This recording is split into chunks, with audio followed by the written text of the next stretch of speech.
అండి, ఎలా ఉన్నారు? నేనైతే బాగున్నాను, మీరు కూడా బాగుండాలని కోరుకుంటున్నాను. ఈరోజు అయితే వెజిటేబుల్ బిర్యానీ అండి. ఇగోండి మసాలాకు కావాల్సినవన్నీ ఇందులో వేసిన దాచిన చెక్క, లవంగిలు, సాజీరా, ఇంకా అల్లం, వెల్లుల్లి అని ఇందులో వేస్తానండి.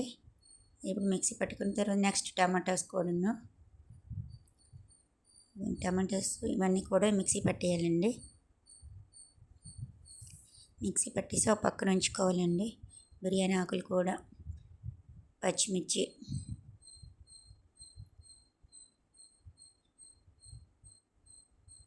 కరివేపాకు అండి, కలర్ కోసం బాగుంటుంది. పుదీనాకు బదులు నేను వేసాను. పచ్చిమిర్చి ఇది ఇదిగోండి. రైస్ ఇలా నానబెట్టుకోవాలి. 1/2 అవర్ అయితే సరిపోద్దండి, ఇంకా ఎక్కువైనా రైస్ నీట్గా ఇదిగోండి. వాటర్ లేకుండా తర్వాత ఇలా చేసుకోవాలి. 1/2 అవర్ అయిపోయిన తర్వాత విడివిడిగా వస్తుంది అనమాట, వాటర్ లేకుండా వడకట్టినట్లు చేసుకోవాలి. నెక్స్ట్ ఇగోండి, స్టవ్ వెలిగించుకొని సాజీరా, బిర్యానీ ఆకు, దాచిన చెక్క, లవంగాలు, ఇంకా బిర్యానీకి కావాల్సినవి ఇంకా రెండు మిరియాలు, యాలకులు ఏమైనా వేసుకోవచ్చు. కుంకుమ పువ్వు లాంటిది, కుంకుమ పువ్వు కూడా కొంచెం వేసాం మనం. ఇది మిల్ మేకర్ అండి. ఇవి కలర్ వచ్చిన వరకు వేగించుకోవాలి. నెక్స్ట్ టమాటో అయిపోయినాక ఇప్పుడు క్యారెట్, పచ్చిమిర్చి అండి. మళ్ళీ ఇవి కారం మనకి కావాల్సినంత తర్వాత కూడా వేయచ్చు. ఇవి కొంచెం అయినాక ఇవి ఆనియన్స్ అండి, ఇవన్నీ వేగించుకోవాలి కొంచెం బ్రౌన్ కలర్ వచ్చిన వరకు. నేను పెద్ద ముక్కలే కట్ చేశాను, మీరు కావాలంటే సన్నగా తరుక్కోవచ్చు. అల్లం వెల్లుల్లి పేస్ట్ అండి, టమాటాలు కూడా వేసాం కదా ఆడినప్పుడు, ఎందుకు ఆ కలర్ వచ్చిందండి. ఇది మనం మూత పెట్టి కొద్దిసేపు మగ్గనివ్వాలండి. ఇంకొంచెం ఇలా అయితే సరిపోతుంది. కుక్కర్ కాబట్టి పెద్ద ముక్కలే తరిగానండి నేను. నెయ్యి అండి, ఇది కొంచెం నెయ్యి వేస్తే విడివిడిగా ఉంటుంది కదా బిర్యానీ, బాగుంటుంది అండి.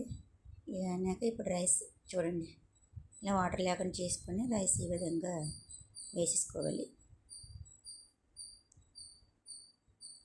ఇలా మొత్తం కలిపేసుకోవాలండి నీట్గా.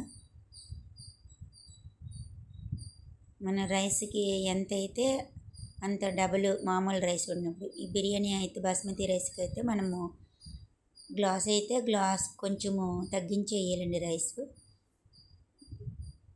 కారం, సాల్ట్ అంతా సరిపడినట్టు వేసుకోవాలండి. మనకి ఎంత అయితే కావాలో అంత తీసుకోవచ్చు. ఇప్పుడు వాటర్ వేసేసుకోవాలండి.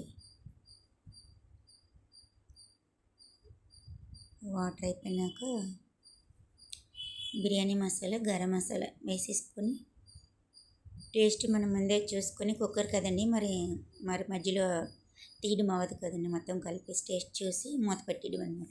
3 విజిల్లు ఉంటే అయిపోతుందండి, నీట్గా వచ్చేది బిర్యానీ. ఎక్కువ అయినా మరి మెత్తన అయిపోద్దండి.